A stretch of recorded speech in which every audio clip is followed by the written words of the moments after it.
तो बिहार के बदले के हुई और बिहार में क्या बदली रउआ से बदलाव था, हमनी के बदलाव था। और बिहार से जब जितना भी भ्रष्टाचारी बाल मोदी के बार वोट मांगे सबका से पूछाई कि 5 साल का करने वोट नहीं आई। ये बार बिहार में बदलाव कई बार, ये बार बिहार में बदलाव कई बार। जय बिहार, जय बिहार, जय बिहार, जय बिहार, जय बिहार। अब सबके गीत सुनाई हो, गीत सुनाई ना भैया। बिहार के बदले के बना अब बिहार के मालिक क्या होई, क्या होई, क्या होई। हाँ, बिहार के मालिक अब जनता हुई। जय बिहार। तुम हाथ उठाई करे, तुम हाथ उठाई करे अपने जय बिहार, जय बिहार। हमनी के भैया बिहारियन खातिर सौभाग्य के बात बा कि आदरणीय प्रशांत जी हमनी के बिहार में गली गली रोडे रोडे खूने खून कीचड़ कीचड़ पानी पानी भागे घर घूम घूम के बिहारियन के जगावत करे और कहा करे कुछ सुनो, तुम लोग हनुमान हो, मैं जामवंत हूँ, मैं तुम्हारी तुम्हारी शक्ति को जगाने के लिए आया हूँ। तो बिहारवासी अपनी शक्ति को पहचानिए। और जिस प्रकार से हनुमान जी ने लंका में घुस के सोने की लंका पे जला दिया था, उसी प्रकार से हमारे बिहार के हनुमान रूपी जनता इस भ्रष्टाचार की लंका को जला देंगे। जय बिहार, जय बिहार, जय बिहार।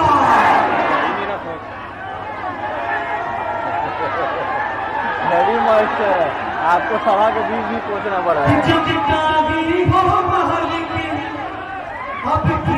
गरम हो जाए ना कैमरा, अभी टाइम भी लगेगा। जनता की जनता की लड़का रे, कल मुझे ही करना पड़ा था 2 बार। और क्या चाहते हैं बिहारवासी? मौसम इतना बेकार है, पानी बरसने लगाना तो ज्यादा पकड़ लिया और हीट था नहीं कैमरा उस समय। इस बिहार को भैया इन नेताओं ने जो आज से 40 सालों तक बिहार पे राज किया है, खोखला कर दिया है बिहार को, खोखला कर दिया है। अब हम बिहार आगे कहाँ जाइए? नया बिहार चाहिए, शिक्षित बिहार चाहिए, रोजगार युक्त बिहार चाहिए, चाहिए ना भैया। जय बिहार, जय बिहार, जय बिहार।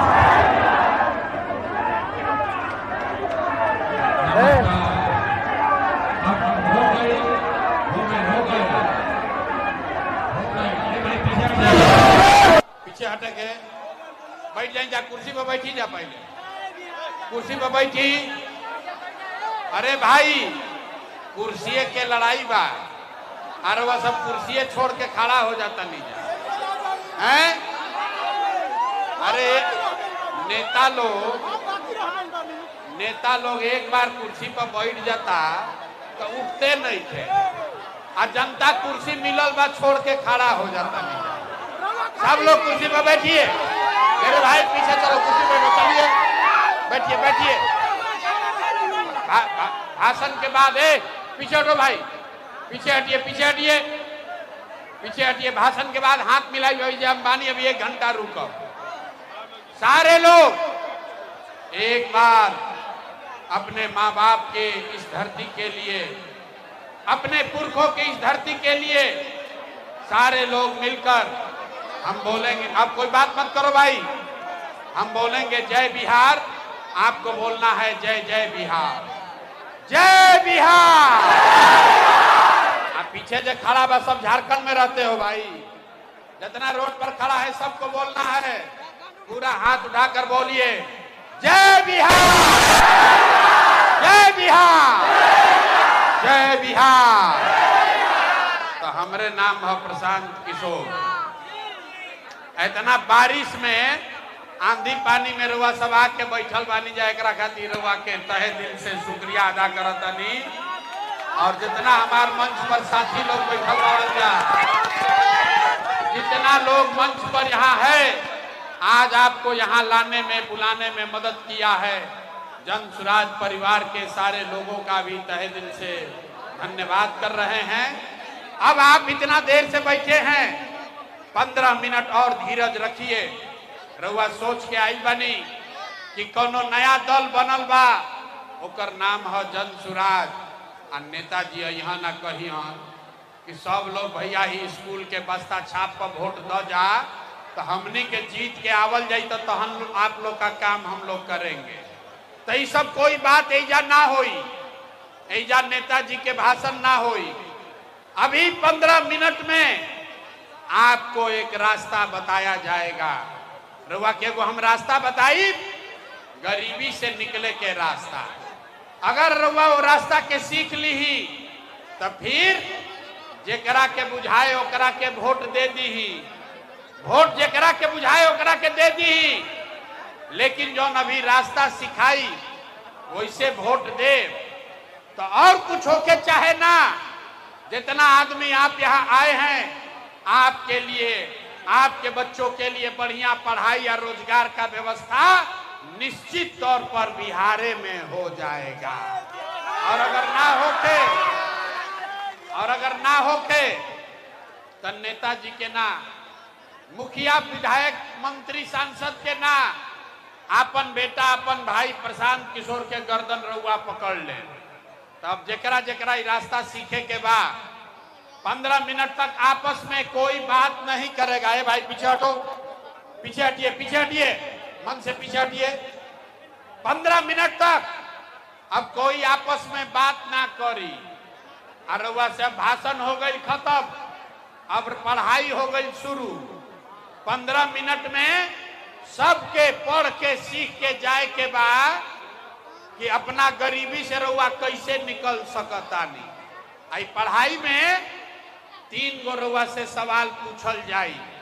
3 गो आपसे हम सवाल पूछेंगे, आपको अपनी जगह से हाँ या ना खाली जोर से कहे के बाद, और जे जवाब दी ही ओकरा हाथ उठावे के बाद, जवाब हाथ उठा के देवे के बाद। काहे ये हथवे में सब दम बा, यही हाथ में सब दम बा। यही हाथ से जेकरा के बटन दबा दे उहे राजा बन जाई। तभी रउआ के हम सिखाई कि कैसे बटन दबावे के बा कि रउआ राउर गरीबी दूर होई। वोट के करा के देवे के बा, ई राउर निर्णय बा, लेकिन हम रउआ के सिखाई, ऐसा रास्ता बताई कि वोट कोई के दी राउर रोजगार पढ़ाई होइबे करी। तो हमरा बात पर भरोसा नहीं के करे के, सब आदमी के अपना आंख से देखे के बा। ई जादू अपना आंख से जादू देखे के बा कि आज ले रउआ सुन ले बानी कि हमरा के वोट देबो तो तहार काम होई। हम रउआ कहता नहीं कि वोट जेकरा के देवे के बाद दे दो, आ काम खाती हमारा पास आ जा, काम होखबे करी। तो जादू जेकरा जेकरा सीखे के बाद अब 15 मिनट तक आपस में कोई बात नहीं करेगा, और कोई नाराबाजी नहीं, कोई ताली नहीं, कोई नारा नहीं लगावे के, ताली नहीं के बजावे के। सबको अब सवाल का जवाब देना है। सारे लोग, ए भाई ज्यादा उत्साह में मत आओ, शांति से रहो। सारे लोग एक बार जरा सोच के बताइए, आपके गांव पंचायत में और कुछ हो या न हो, आपके लिए, आपके बच्चों के लिए बढ़िया पढ़ाई या रोजगार का व्यवस्था होना चाहिए कि नहीं होना चाहिए? आप सबके उठे के चाहिए, सब आदमी को हाथ उठाकर बोलना है, पढ़ाई रोजगार होके के चाहिए कि ना होके के चाहिए? जोर से बोलो भाई, होना चाहिए कि नहीं होना चाहिए? होके के चाहिए। अरे भाई, चैनपुर के जनता कितना समझदार है। यहाँ बैठा हुआ हर आदमी आप चाहे पढ़े लिखे हैं या अनपढ़, हिंदू हैं या मुसलमान, अगड़े हैं या पिछड़े, महिला है या पुरुष, अमीर है या गरीब, युवा है या बुजुर्ग, सब आदमी कहल है कि भैया और कुछ होके चाहे ना, पढ़ाई रोजगार तो होखा ही के चाहे। इतना बात तो सबके बुझाता। अगर आपके लिए, आपके बच्चों के लिए पढ़ाई रोजगार हो जाए तो कोई मुखिया बने, कोई विधायक बने, लालू बने, नीतीश बने, मोदी बने, प्रशांत किशोर बने, अगर आपके लिए, आपके बच्चों के लिए पढ़ाई रोजगार हो जाए तो आपका जीवन सुधर जाएगा। ये बात पहले ही से सबके पता बा, तब इतना दुर्दशा में काहे जियता नहीं। अभी अपना आंख के सामने देखी। सारे लोग एक बार जरा अपने अपने बच्चों का चेहरा याद कीजिए। सब आदमी अपन अपन लइकन के चेहरा याद कर लीजा और अपने बच्चों के नाम पर एक बार ईमानदारी से बताइए, आप में से किसने अपने जीवन में एक बार भी अपने बच्चों के पढ़ाई रोजगार के लिए वोट दिया है? देखिए कैसे चुप, जैसे बुझाता कि करंट मार देला। अभी कितना जोर से बोलनी है, यहां से लेके पीछे तक सब ने कहा है कि पढ़ाई रोजगार होना चाहिए। अभी माइक दे दी, आधा आधा घंटा आदमी बैठ के भाषण देता, कोई लालू के गरियावता, कोई मोदी के, कोई मुखिया के, कोई सांसद के। अरे भाई, आपने तो अपने बच्चों के पढ़ाई रोजगार के लिए आज तक वोटे नहीं दिया, तो दूसरे को दोष काहे देते हैं? अब कोई खड़ा होके कही कि भैया एकर का गारंटी बा कि अगर हमने के अपना लड़का के पढ़ाई रोजगार खातिर वोट दिहल जाए तो मिली? कौना नेता के वोट दिहल जाओ? तभी रउआ देखी 2 मिनट में जादू, वोट जकरा के मन होके ओकरा के दीही, लेकिन अरुआ लड़का के पढ़ाई रोजगार मिलबे करी। कैसे मिली? हमरा बात पर भरोसा नहीं करे के 2 मिनट में जादू देखी, दूसरे सवाल का जवाब दीजिए। कुल हम 3 गो सवाल पूछो, 3 सवाल आपसे पूछेंगे और उसके बाद गरीबी से निकलने का एक मंत्र सिखाएंगे। सबके एक एक मंत्र सिखाई, गरीबी से निकले के मंत्र। तो दूसरे सवाल का जवाब दीजिए। सब आदमी सोच के बताई जा, आज तक आपने जिस नेता को भी वोट दिया, हमने के जकरा के वोट देनी जा, उन नेताओं ने आपका और आपके बच्चों का काम किया है कि नहीं किया है? नहीं किया तो हथवा हिलावे के बाद हाथ उठा के बोलना है, किया है कि नहीं किया है? ए, हाथ उठाओ भाई, हाथ उठाकर बोलिए, नेता लोग आपका काम किया है कि नहीं किया है? किया है कि नहीं किया है? नहीं किया है। अच्छा, तब पलटे के नहीं थे। सब आदमी, पूरा चैनपुर के जनता देख लेलस। आपने कहा है ए भैया जकरा के वोट देनी जा, आज तक हम लोग का कोई काम नहीं किया। तो अब जादू देखी, अब जादू देखिए। हम गिनवाना शुरू करते हैं, सही बात बोलो तो सबके हाँ बोले के बाद, गलत बोलब तो ना बोल दे, बात खत्म होई। और रउआ अपना आंख के सामने दिखी कि लइकन के पढ़ाई रोजगार कैसे होई। पूरा बिहार में, रोहतास में, चैनपुर, भभुआ में, यहाँ सभा में आए हुए बहुत सारे लोगों ने 5 किलो अनाज के लालच में मोदी जी को, भाजपा को वोट दिया है। तब बिहार में चाहे जितना चोरी भ्रष्टाचार बा, 1 किलो चोरी करके 4 किलो अनाज यहाँ के आदमी को मिल रहा है कि नहीं मिल रहा है? सबके हाथ उठा के बोले के बाद 4 किलो अनाज मिलता है कि नहीं क्या मिला? मिलता है कि नहीं क्या मिला? आपने, हमने वोट दिया हिंदू मुसलमान बन के। सब हिंदू लोग बोले कि भैया हमने के अयोध्या में राम जी के मंदिर बने के चाहिए।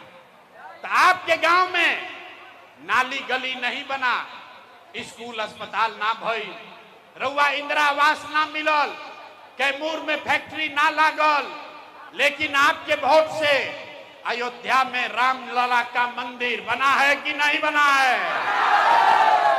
आपने हमने कई लोगों ने वोट दिया, लोग कहल ना मोदी के ना देव, हम तो नीतीश के वोट देव। हमने के बिहार में बिजली पानी सड़क चाहिए, लालू जी के राज में बिहार में बिजली ना रहे, तो नीतीश के बिहार में यही भ्रष्टाचार वाला राज में बिजली के बिल 1000 आए चाहे 2000, घरे घरे बिजली आइल बा कि नहीं के आई? अरे हाथ उठाकर बोलो, बिजली आया है कि नहीं आया है? तो 2 बार हिलाने पर काहे बोलते हैं? बिजली आया है कि नहीं आया है? आपने हमने वोट दिया अपने जात के नेता को। बिहार में आदमी कहेला जी ही चाहे मर जाई, अपना जाते वाला के वोट दे। तो भैया आपके जात के नेता ने आपके और आपके बच्चों के पढ़ाई रोजगार का बात नहीं किया, लेकिन जाति का बात और जाति का गिनती जनगणना पूरा बिहार में कराया है कि नहीं कराया है? आपने हमने वोट दिया सिलेंडर के लालच में। मोदी जी के सभे कहल कि अब सिलेंडरे पर खाना बनावल जाई, तो भैया सिलेंडर के दाम 1000 हो कि 1200, घरे घरे सिलेंडर बटाई बा कि नहीं के बटाई? आपने हमने वोट दिया मोदी का भाषण सुन के कि मोदी जी गुजरात में बड़ा विकास कैले बाड़न, तो भैया मोदी गुजरात में तो विकास करतड़न। पूरा देश का पैसा ले जाकर मोदी गुजरात के गांव गांव में फैक्ट्री लगा रहे हैं और पूरे बिहार से, रोहतास से, कैमूर से आपके हमारे बच्चे गुजरात में जाकर नौकरी मजदूरी कर रहे हैं कि नहीं कर रहे हैं? ए भाई, तो कौना बात पर वोट देनी जा कि ना मिलल? किस बात पर वोट दिए कि नहीं मिला?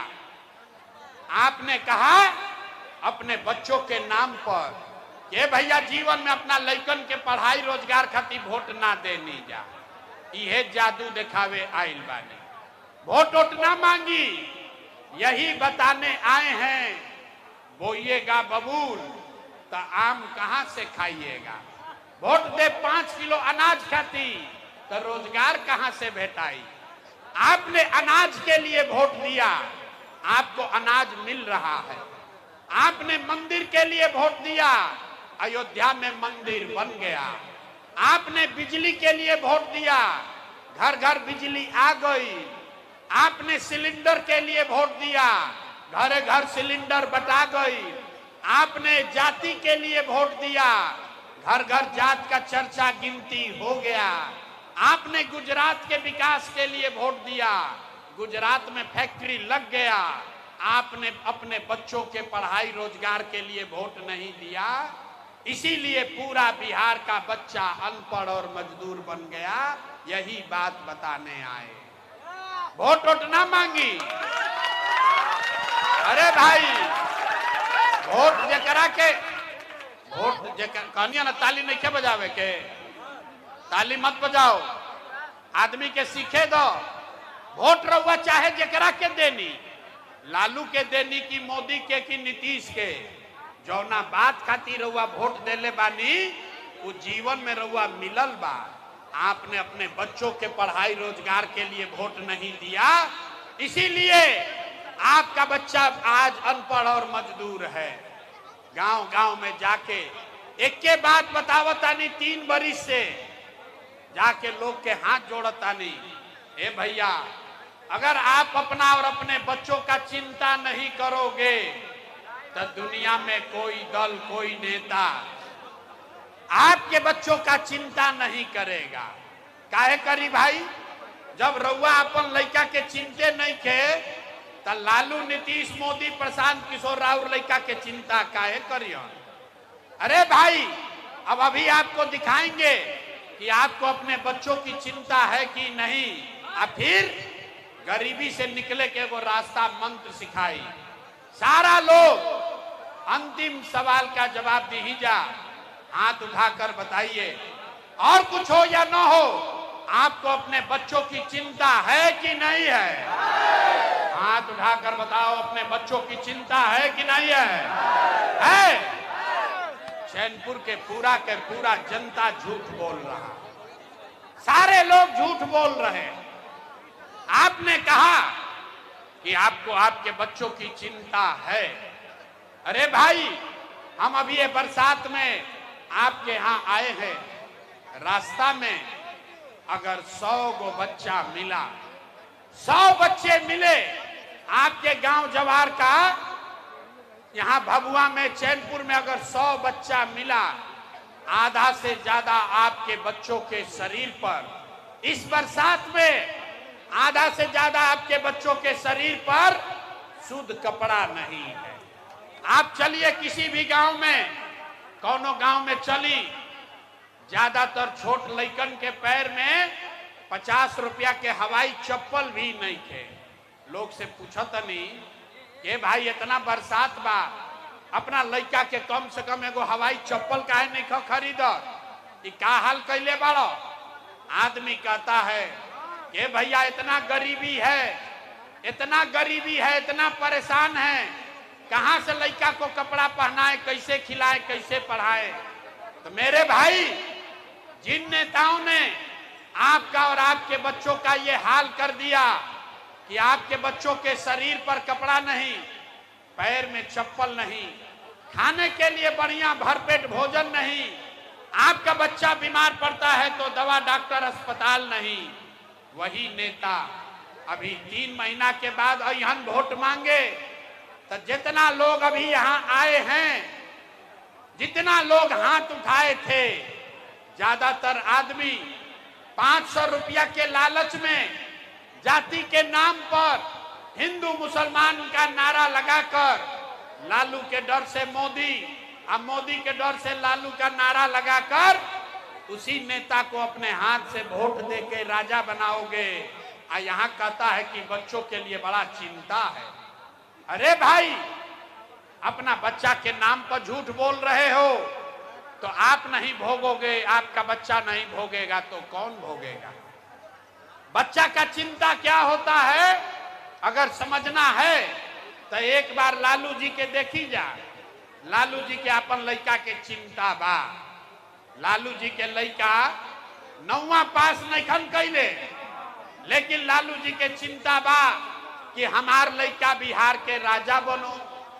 हम ये बात कहता नहीं तो कुछ आदमी के बुझाता कि हम लालू जी के शिकायत करता नहीं।